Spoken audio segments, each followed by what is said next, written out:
वाले हैं हमारे गढ़वाल मंडल के दूसरे परगने के बारे में, जिसका नाम है दसोली, जो कि गढ़वाल मंडल का दूसरा परगना है। दूसरा परगना इसलिए मैं इसको बोल रहा हूं क्योंकि इससे पहले हमने जो पहले परगने के बारे में बात की थी वो था हमारा पैनखंडा परगना। पैनखंडा परगना मैंने ऊपर लिखा हुआ है, आप देख सकते हैं मानचित्र पर। तो आज की जो हमारा जो लेक्चर है, जो ये लेक्चर है 3 बिंदुओं के साथ शुरू होने वाला है। और इसमें पहले हम बात करेंगे कि जो हमारा दसोली परगना था, जो हमारा जो दसोली परगना अभी भी है पर उसके दूसरे रूप में है हमारे बीच में। तो दसोली जो परगना था, जो ब्रिटिश काल में भी था और पवार कालीन परगना था, वो आज के समय में उसकी अवस्थिति क्या है, कहां पे है, वो उसकी जो लोकेशन है वो कहां पे है, हमारे गढ़वाल में, हमारे उत्तराखंड में वो कहां पे अवस्थित है। दूसरा बिंदु हमारा रहेगा कि जो हमारा जो दसोली परगना है उसका भूगोल क्या है, उसका अपवाह तंत्र क्या है, उसमें कौन कौन सी पर्वत चोटियां हैं, कौन कौन सी नदियां उसके अंतर्गत आती हैं। तो दूसरा हमारा बिंदु ये रहेगा इसके बारे में समझने का। और तीसरा बिंदु जो रहेगा, जो हमारा रहेगा इतिहास का बिंदु। इसमें हम बात करेंगे, तीसरे बिंदु में हम बात करेंगे इतिहास के बारे में कि दसोली शब्द की उत्पत्ति कैसे हुई, दसोली शब्द का मतलब क्या होता है, दसोली का नाम दसोली कैसे पड़ा। ठीक है, तो ये तीनों बिंदुओं के हम ऊपर डिटेल से बात करेंगे। आप इस वीडियो में अंत से बने रहिए, अंत तक बने रहिए। ये प्रतियोगिता परीक्षाओं के लिए भी बड़ा महत्वपूर्ण है क्योंकि इसमें जो है बड़ी महत्वपूर्ण जानकारी देने वाला हूं मैं। और धार्मिक स्थलों के बारे में भी हम बहुत कुछ जानने का प्रयास करेंगे आज। तो देखिए, पहले बात समझने का प्रयास करते हैं। दसोली जो है उसकी भौगोलिक स्थिति यानी कि उसकी अवस्थिति, उसकी जो अवस्थिति थी वो कहां पे थी, उसकी जो लोकेशन थी, वेयर देयर लोकेशन वाज। देखिए, दसोली आप देख सकते हैं, उत्तराखंड का मानचित्र मैंने बना रखा है। यहाँ पे हमारा उत्तराखंड है और उत्तराखंड में लाल कलर से मैंने क्या बना रखा है, हमारे चमोली गढ़वाल को बना रखा है, हमारे चमोली जिले को बना रखा है। हमारे उत्तराखंड के 13 जिलों में से एक है चमोली जिला, जिसकी सीमा तिब्बत से लगती है। ठीक है, इसके उत्तर में जो है तिब्बत है यहाँ पे हमारा तिब्बत है। ठीक है, तो जो हमारा जो दसोली परगना है, इसके जो केंद्र में देखिए, इसके केंद्र में दसोली परगने की जो मानचित्र को मैंने यहाँ पे बड़ा कर दिया है, जो हमारे चमोली परगने के मानचित्र को मैंने बड़ा कर दिया है। और यहाँ पे जो चमोली का मानचित्र आप काले रंग से देख सकते हैं पूरा, और यहाँ पे मैंने लिखा हुआ दसोली चमोली, यानी कि चमोली, ये पूरा चमोली है। और जहां पे मैंने लाल स्केच चला रखा है ये है हमारा दसोली। तो दसोली की जो भौगोलिक स्थिति आपको कहां दिखाई दे रही है, वो दिखाई दे रही है बिल्कुल चमोली जिले के केंद्र में। चमोली जिले के बिल्कुल केंद्र में जो है हमारा दसोली परगना है आज का। तो आज का जो दसोली परगना है, जो है हमारा दसोली जो है वो हमारे चमोली जिले के अंतर्गत था। तो देखिए, चमोली जिले के अंतर्गत तो था हमारा दसोली परगना। तो इसका जो पूरा क्षेत्रफल कितना था, इसका आज के समय में जो क्षेत्रफल है वो है 200 वर्ग किलोमीटर। 200 वर्ग किलोमीटर का क्षेत्रफल इसका हुआ करता था और इसमें लगभग 150 ग्राम आते हैं। इसके अंदर कितने गांव आते हैं, 150 गांव आते हैं। इसके साथ साथ अगर हम दसोली परगने को आप इस मानचित्र में देखने की, समझने की कोशिश करें तो इसके सबसे पश्चिम में यानी कि अलकनंदा नदी, जो अलकनंदा नदी है वो विभाजन रेखा है। आप ऊपर से लेके नीचे की तरफ बहती हुई नदी देख रहे हैं। जिस नदी को आप ऊपर के लिए नीचे के लिए बहते हुए देख रहे हैं वो है हमारी बहुचर्चित अलकनंदा नदी। ये अलकनंदा नदी जो है इसकी पश्चिमी सीमा बनाती है, हमारे दसोली की पश्चिमी सीमा बनाती है। और इसके पश्चिम में जो था हमारा पारंपरिक नागपुर गढ़ था। क्या, कौन सा गढ़ था, हमारा नागपुर परगना था। ठीक है, उसके और इस पर हमारे दसोली के उत्तर में था पैनखंडा परगना, यानी कि इसके उत्तर में था तल्ला पैनखंडा और इसके पूर्व में था मल्ला पैनखंडा। ठीक है, तो इसके उत्तर और पूर्व में मल्ला और तल्ला पैनखंडा थे, इसके पश्चिम में नागपुर था। तो जिसके दक्षिण में, इसके दक्षिण में कौन सा परगना था, हमारा बधान का परगना था। इसके बधान के बारे में भी हम जानेंगे, नागपुर के भी बारे में इसी लेक्चर में हम जानेंगे, आगे जानेंगे आगे हमारी इसी सीरीज में। तो कहने का तात्पर्य ये हुआ कि जो हमारा दसोली परगना है आज का, वो किसी समय में ब्रिटिश काल में बधान, नागपुर, पैनखंडा परगनों से घिरा हुआ था। इसकी पश्चिम की सीमा जहां अलकनंदा नदी द्वारा निर्धारित होती थी, तो उसकी जो पूर्वी सीमा है और उसकी दक्षिणी जो सीमा है वह किसके द्वारा निर्धारित की जाती थी, वो उसकी निर्धारित की जाती थी हमारे पिंडर नदी के द्वारा। किसके द्वारा, पिंडर नदी के द्वारा। तो आपको समझ में आ गई इसकी लोकेशन। दूसरा, आपने जब इसकी लोकेशन समझ ली तो आपको यह भी जान लेना चाहिए कि जो दसोली परगना था ब्रिटिश काल में इसको 2 पट्टियों में विभाजित किया गया था, यानी कि 2 इसके विभाजन किए गए थे, एक मल्ली दसोली और एक तल्ली दसोली। कौन सा था, मल्ला दसोली और तल्ला दसोली। तो यहीं से हम इसके भूगोल को समझने का प्रयास करते हैं। मल्ला दसोली और तल्ला दसोली के भूगोल को और नदी तंत्र को समझने का प्रयास करते हैं, ताकि हमको बेटर तरीके से समझ में आ जाए कि जो दसोली है क्या है। देखिए, दसोली जो परगना है इसके अंतर्गत दो महत्वपूर्ण नदियों की घाटी है, यानी कि दो महत्वपूर्ण नदियों की घाटी में दसोली परगना स्थित था। इसकी जो पहली मुख्य नदी थी वो थी हमारी नंदाकिनी नदी। नंदाकिनी नदी इसके दक्षिण में बहती थी और इसके उत्तर में बहती थी बिरही गंगा। तो दो नदियां जो है, दो नदी तंत्र जो है पूरे दसोली परगने को डिफाइन करते हैं, परिभाषित करते हैं। तो यदि दसोली परगने की परिभाषा समझनी है तो उसको समझना है तो हमको इन दोनों नदी तंत्रों को समझना पड़ेगा। देखिए, सबसे पहले जो इसके उत्तर में जो आप नदी देख रहे हैं बहती, वो है बिरही गंगा। कौन सी नदी है? वो है बिरही गंगा। और इसकी जो दक्षिण में 2 नंबर जहां पे लिखा हुआ है वो है हमारी नंदाकिनी नदी। कौन सी है? नंदाकिनी नदी। तो पहले बात करते हैं हम बिरही गंगा की, जो मल्ली दसोली के अंदर आता था। मैंने बोला दसोली के दो हिस्से थे। ऊपर वाला क्षेत्र था मल्ला दसोली और नीचे वाला क्षेत्र था तल्ला दसोली। अब मल्ला दसोली जो था उसके अंदर 2 बड़े बड़े पर्वत आते हैं। एक है हमारा पिलखंटा और दूसरा है बमधुरा। पिलखंटा आप यहां पे देख सकते हैं और दूसरा है बमधुरा। फिर पिलखंटा पर्वत को स्थानीय लोग कुंवरी धार भी बोलते हैं। क्या बोलते हैं? कुंवरी धार भी बोलते हैं। 2 मुख्य पर्वत हैं मल्ला दसोली के अंतर्गत। और मल्ला दसोली के अंतर्गत हमारा गुहाना ताल भी है। मल्ला दसोली के अंदर हमारा क्या है? गुहाना ताल। अब ये गुहाना ताल क्या है तो समझिए, 1894 में जो गुहाना ताल है, एक गुहाना झील बनी थी। कैसे बनी थी? तो हमारा जो मल्ला दसोली है ये लैंडस्लाइडिंग प्रभावित एरिया है, यानी कि भूस्खलन प्रभावित एरिया है। और आज भी वहां की बमुश्किल जनसंख्या जो है बहुत ज्यादा जो है किससे प्रभावित होती है? लैंडस्लाइडिंग से, यानी कि भूस्खलन से प्रभावित होती है। क्योंकि महान हिमालय और मध्य हिमालय के बीच में एक ट्रांजिशन संक्रमण क्षेत्र है, जहां पे मध्य हिमालय खत्म होता है, उसके बाद महान हिमालय शुरू हो रहा है। तो उस कारण जो है यहां का जो मध्य हिमालय की सबसे ऊंची चोटियां, मध्य हिमालय की यानी कि मिडिल हिमालय की जो हमारे सबसे ऊंची चोटियां, लघु हिमालय की सबसे ऊंची चोटियां इसी क्षेत्र में पाई जाती हैं। ठीक है, तो इस कारण यहाँ पे क्या होता है? लैंडस्लाइडिंग बहुत ज्यादा होता है, ढाल बहुत तीव्र है, घाटियां संकरी हैं। तो बिरही गंगा की जो घाटियां संकरी है, तो 1894 में क्या हुआ कि भारी लैंडस्लाइडिंग हुआ और उस लैंडस्लाइडिंग ने क्या करा कि बिरही गंगा के रास्ते को रोक दिया। बिरही गंगा के रास्ते को रोक दिया तो क्या हुआ? पीछे झील बन गई, 3 वर्ग किलोमीटर झील बन गई। ब्रिटिश इंजीनियरों ने दिमाग लगाया और उसमें भारतीय विद्वानों का भी योगदान था उस समय के।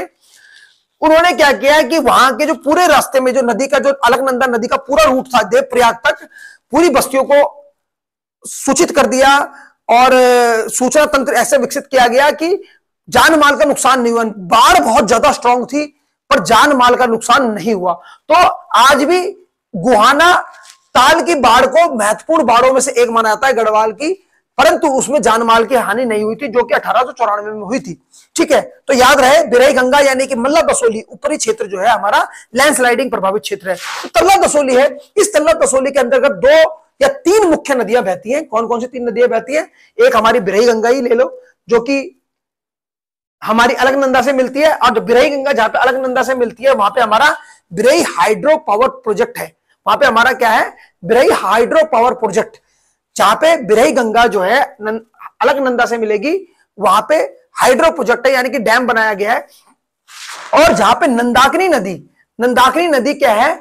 अलकनंदा से मिलती है, वहां पे हमारा है नंदप्रयाग। क्या है? हमारा नंदप्रयाग शहर है, एक हमारा शहर है नंदप्रयाग, जो 5 प्रयागों में से एक है ना, और धार्मिक स्थल भी है। तभी तो मैं बोल रहा हूं दसोली जो है हमारा धार्मिक आस्थाओं का केंद्र भी है, इसको ध्यान में रखते हुए, क्योंकि हमारा उत्तराखंड जो है पूरा देवभूमि है, किसी न किसी स्थान में देवी देवताओं का मंदिर छन। तो याद रखें, देना है आपको कि जो दसोली में जहां पे नंदाकिनी नदी बहती है, और इन दोनों नदियों के घाटियों में ही ज्यादातर जनसंख्या बसती है। तो ऊपर जो है वो है हमारे बिरही गंगा की घाटी, तो नीचे है नंदाकिनी नदी की घाटी। नंदाकिनी नदी के साथ साथ अगर हम पीछे की तरफ बढ़े, पूर्व की तरफ जाएं, तो वहां पे एक कस्बा आता है, वो है घाट कस्बा। अब घाट कस्बा के लोग बोलते हैं भैया हमें घाट बोलना अच्छा नहीं लगता। घाट कस्बे के लोग बोल रहे सरकार से हमें घाट बोलना नहीं अच्छा लगता, क्योंकि हमारे पहाड़ों में जो है घाट समझते होंगे, पहाड़ के लोग होंगे वो समझते होंगे घाट का मतलब क्या होता है। तो वो कह रहे हैं कि हमारा जो घाट का जो कस्बे का नाम चेंज किया जाए, हमारे तहसील का नाम चेंज किया जाए। तो वो निवेदन कर रहे हैं सरकार से। तो मैं कहता हूं कि सरकार इसमें, इस माध्यम से मैं सरकार से भी रिक्वेस्ट करना चाहूंगा, अगर संभव है तो स्थानीय जनता की मांग को पूरा किया जाए। और वो घाट का नाम बदल के क्या करना चाहते हैं, उसका नाम करना चाहते हैं नंदा नगर। क्या करना चाहते हैं? नंदा नगर, क्योंकि नंदा देवी को समर्पित होगा। तो जहां पे घाट कस्बा है आज के समय में, वो भी हमारा दसोली के अंतर्गत आता है। वहां पे जो है चुफलगाड़ जो है किससे मिलती है? नंदाकिनी नदी से मिलती है। जहां पे चुफलगाड़ जो है, यहाँ पे चुफलगाड़ आके नंदाकिनी नदी से मिलती है, वहां पे हमारा घाट कस्बा है। तो आपने समझ लिया नदी तंत्र, और नदी तंत्र के जहां पे दो नदियां मिल रही है वहां पे कौन से कस्बे बन रहे हैं? हमारे घाट बन रहा है, और हमारा नंदाकिनी जहां पे मिलती है अलग नजर, वहां पे हमारा नंदप्रयाग बन रहा है। इसके अतिरिक्त जो हमारी तीन नदियां हमने समझी, चुफलागाड़, मंदाकिनी और बिरही गंगा, जो कि हमारे दसोली को परिभाषित करती है, इसके अतिरिक्त जो है हमको एक और चीज समझनी पड़ेगी कि ये तीनों जो नदियां हैं हमारे तल्ला दसोली के अंदर आती हैं। मैंने बता दिया आपको, ये तीनों नदियां जो तल्ला दसोली के अंदर आती हैं। इसका मतलब ये हुआ कि नंदप्रयाग हमारा घाट हो गया, ये भी तल्ला दसोली के अंदर आता है। इसके अतिरिक्त तीन हमारे कस्बे और तल्ला दसोली के अंतर्गत आते हैं। यदि कभी आप चमोली जा रहे हो, या कभी गोपेश्वर जा रहे हो, या पिपले कोटी जा रहे हो, तो अगर आप कोई भाई आपको मिले तो समझ लेना वो तल्ला दसोली, वो हमारे दसोली परगने के लोग हैं। ठीक है, तो तल्ला दसोली, मल्ला दसोली के अंदर ही हमारा चमोली, गोपेश्वर और पिपल कोटी के क्षेत्र आ जाते हैं। तो ठीक है, ये ध्यान रखना है कि ये पांचों कस्बे भी हमारे दसोली के अंतर्गत आते हैं। इसके अतिरिक्त आपको एक और चीज जाननी पड़ेगी कि जो बिरही गंगा है, बिरही गंगा और हमारी नंदाकिनी नदियां की जो नदियां हैं, नदियों की घाटियों को एक बड़ा जल विभाजन अलग करता है। अब ये जल विभाजन क्या है? देखिए, जल विभाजन क्या होता है? एक ऐसी उच्च भूमि जो दो नदी तंत्रों को विभाजित करती है, एक ऐसी उच्च भूमि दो नदी तंत्रों को विभाजित कर देती है, उसको जल विभाजन यानी कि वाटर डिवाइड कहते हैं। क्या कहते हैं? Water divide. और एक वाटर डिवाइड जो होती है, उच्च भूमि होती है, उसके अंदर पर्वत शिखर या पठार हो सकते हैं। तो दसोली के अंतर्गत एक बड़ा जल विभाजन है, और वो जो जल विभाजन है उसके अंदर चार मुख्य शिखर है, जिसको मैंने लाल रंग से दिखाया हुआ है। ये चार शिखर आप देख सकते हैं। ये चार शिखर कौन कौन से हैं? कोटी डांडा, कोटा डांडा, दीनगन और एराधार। एराधार, दीनगन, कोटा डांडा और कोटी डांडा, आप नाम पढ़ सकते हैं। कोटी डांडा, कोटा डांडा, दीनगन और एराधार जो है, ये तीनों लीनियर रूप में हॉरिजॉन्टली ये जो क्या बनाते हैं? एक वाटर डिवाइड बनाते हैं, जो कि बिरही गंगा नदी तंत्र को जो है नंदाकिनी नदी तंत्र से बिल्कुल सेपरेट कर देता है, अलग कर देता है। तो ये बहुत बड़ा जल विभाजन है। ठीक है, तो ये तो अमूमन भूगोल है हमारे दसोली परगने का, जो कि केंद्र में है। इसके अतिरिक्त हम बात करने वाले हैं हमारे आज के दसोली परगने की जनसंख्या के बारे में। तो देखिए, 1901 में जो जनगणना अंग्रेजों के द्वारा कराई गई थी, उसमें जो उसकी जनसंख्या जो निकल के आई थी 19,075 लोग निकल के आई थी। 1901 में यहाँ पे कितने लोग रहते थे? 19,075 लोग रहते थे। जबकि 2011 की जनगणना के अनुसार मोटा मोटी जो है यहाँ पे कितने लोग रहते हैं? यहाँ पे 2011 लगभग 60,000 के आसपास लोग रहते थे 2011 की जनगणना के अनुसार। अब 2021 की जनगणना तो अभी हुई नहीं है, बार बार बोलना अच्छा नहीं लगता, तो 2021 की जनगणना अभी हुई नहीं है। तो आप ये मान लो कि मोटा मोटी दसोली में किसी भी समय में 1 लाख लोग बने रहते हैं, क्योंकि किसमें यहाँ पे टूरिस्ट भी आते रहते हैं, टूरिस्ट प्लेस भी है ये। ठीक है, एक चीज। दूसरी चीज आपको ये बात समझाने के लिए मैं प्रयास कर रहा हूं कि आज के समय में कई लोग ये कंफ्यूज हो जाते हैं कि दसोली परगना और दसोली विकासखंड में कंफ्यूज हो जाते हैं। देखिए, दसोली विकासखंड अलग है और दसोली परगना अलग चीज है। देखिए, दसोली विकासखंड, जो आज का जो दसोली विकासखंड है हमारे उत्तराखंड का, वो बहुत बड़ा विकासखंड है। इसके अंतर्गत जो है अलकनंदा नदी के पश्चिम और पूर्व दोनों के क्षेत्रों को लिया गया है। यानी कि अलकनंदा जो नदी बह रही है, इसके पश्चिम का जो क्षेत्र है, जो नागपुर वाला क्षेत्र है, इसको भी ले लिया गया है, और इसके पूर्वी क्षेत्र जो दसोली का जो पारंपरिक क्षेत्र था, उसको भी ले लिया गया है। तो आज के समय में जो दसोली विकासखंड है वो बड़ा विशाल है, परंतु ब्रिटिश कालीन जो दसोली परगना था वो थोड़ा छोटा था आकार में। वो इसलिए आकार में छोटा था क्योंकि ब्रिटिश कालीन जो दसोली परगना था वो केवल अलकनंदा नदी के पूर्वी परगना था, अलकनंदा नदी के दक्षिण पूर्व में स्थित था। तो अलकनंदा नदी के जो दक्षिण पूर्वी क्षेत्र था, जो कि बिरही गंगा और नंदाकिनी नदियों द्वारा बहता था, सिंचित था, उस एरिया को हम क्या बोलते थे? दसोली बोलते थे। इसके अतिरिक्त इसके दक्षिण का जो क्षेत्र है, आज के समय में पूरा घाट विकासखंड भी इसके अंतर्गत आता है। तो यानी कि घाट, आज के समय में जो घाट विकासखंड है और पूर्वी दसोली है, वो पारंपरिक दसोली परगने का निर्माण करते थे। ठीक है, वो पारंपरिक दसोली परगने का निर्माण करते थे। आपको याद रखना चाहिए क्योंकि मैंने इसको पूर्व में दिखाया है, इसके दक्षिण पूर्व में दिखाया है अलकनंदा नदी के, तो ये पारंपरिक रूप से दसोली इधर ही था, पर विकासखंड तो इसके पूर्व में पश्चिम में पहुंच गया है, वो नागपुर परगना है। इसके बारे में हम अपने अगले लेक्चर में बात करेंगे, नागपुर परगने के बारे में, जब मैं आपको नागपुर परगने के बारे में बताऊंगा। ठीक है, तो आपको समझ में आ गया कि जो हमारा दसोली परगना था उसकी भौगोलिक स्थिति कैसी थी। इसके दक्षिण में बधान था, इसके पश्चिम में नागपुर था, इसके उत्तर में पैनखंडा था, और इसके और पूर्व में जो था हमारे पिंडर नदी की घाटी थी। तो ये तो उसका भूगोल हो गया। अब हम बात करते हैं इसके एक महत्वपूर्ण विषय की, जो है इसका हमारे जनसंख्या के बाद लोक मान्यताओं का, और यहीं से हमारे तीसरे प्रश्न का उत्तर निकलेगा कि दसोली शब्द की उत्पत्ति कैसे हुई। देखिए, दसोली शब्द की उत्पत्ति के बारे में जानना बड़ा इंपॉर्टेंट और इंटरेस्टेड है। वो ऐसे कि जो दसोली है, हमारा जो परगना है, इसको दसोली क्यों बोला जाता है, इसके लिए अलग अलग लोक मान्यता है, परंतु अलग अलग सिद्धांत तो हैं, पर उसका जो निचोड़ है वो एक ही है। वो कैसे है, वो एक निचोड़ देखिए। एक मान्यता के अनुसार जो है, रावण ने इस इलाके में आके, जो यहां पे सिद्ध दसमक काली मठ मंदिर है, इस इलाके में सिद्धपीठ दसमक काली मठ मंदिर है, वहां पे आके तपस्या करी थी। किसकी? काली माता की। और अपने सरों को काट के अपनी आहुति दी थी, अपने सर काटे थे, 10 के 10 सर काट के जो है माता को भेंट किए थे, और उसके कारण जो है उसको सिद्धि प्राप्त हुई थी। क्या प्राप्त हुई थी? सिद्धि प्राप्त हुई थी, शक्तियां प्राप्त हुई थी। तो एक मान्यता तो यह है कि जो है रावण ने आके अपने सर काट के जो है माता को समर्पित किए थे, और वो शीश कहां गिरे थे, सर कहां गिरे थे? वो गिरे थे बैरास कुंड में।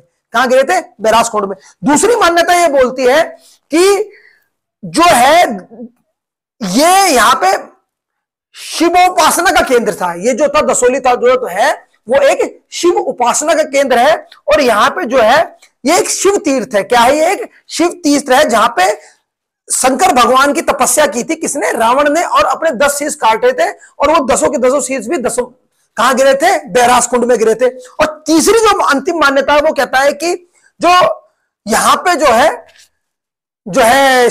रावण ने जो है पितामह ब्रह्मा की उपासना की थी, पितामह ब्रह्मा की उपासना की थी, और ब्रह्मा को सर अपने काट के दिए थे। वो भी तीनों सर जो है बैरास कुंड में गए थे। तो हालांकि रावण ने तीनों में से किसी भी आराध्य की उपासना की हो, परंतु निचोड़ तो एक ही निकल रहा है कि जो बैरास कुंड था वहां पे उसके शीश गिरे थे।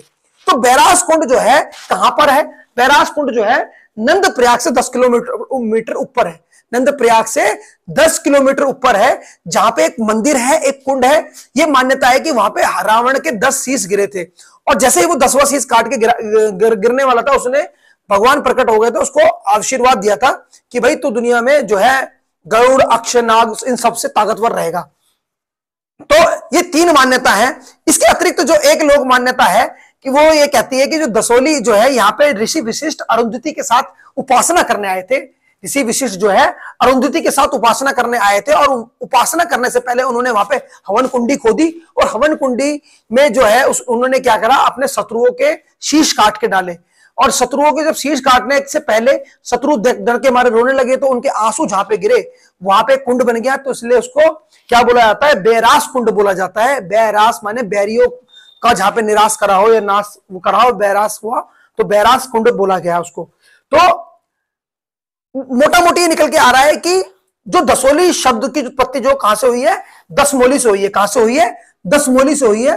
दसमोली यानी कि जहां पे दशानंद रावण ने जो है शिव की उपासना करी थी, और अपनी 10 मोली यानी कि 10 मोली माने शीश अपने सर काट के समर्पित किए थे रावण को, और वो जो शीश गिरे थे कहां गिरे थे? बैरास कुंड में, जो कि हमारे दसोली परगने का पारंपरिक मंदिर भी है। तो ये एक लोक मान्यता है। तो दसमोली ही बाद में जाके अपभ्रंश हुआ। अपभ्रंश हुआ, डिस्टॉर्टेड हुआ और वो बाद में जाके दसोली बन गया। और इसीलिए दसोली को दशोली बोला जाता है। जौनिक इसलिए दसोली जो शब्द है वो रावण की तपस स्थली के नाम से जुड़ा हुआ है। तो रावण की जो तपस स्थली है, शिव तीर्थ है, वो कहां पे है? दसोली में है। तो आप कभी जाने का मौका मिले तो आप जरूर जाइएगा बैरासकुंड घूमने के लिए। बहुत सुंदर इलाका है हमारे पारंपरिक पौड़ी गढ़वाल का सॉरी माफ कीजिएगा, हमारे गढ़वाल मंडल का बहुत पारंपरिक इलाका है, चमोली में है। और चमोली तो आपको पता ही है हमारे धार्मिक आस्थाओं का केंद्र भी है। आज के लिए इतना ही। धन्यवाद। इस वीडियो को अपने समस्त गढ़वाली भाइयों को, हमारे उत्तराखंडी, जौनसारी, कुमाऊनी भाइयों को शेयर कीजिए, हमारे पर्वतीय और स्थानीय लोगों को भी शेयर कीजिए। सबको जितना आपको वीडियो अच्छी लगे तो लाइक कमेंट शेयर कीजिए। धन्यवाद। आज की वीडियो के लिए इतना ही।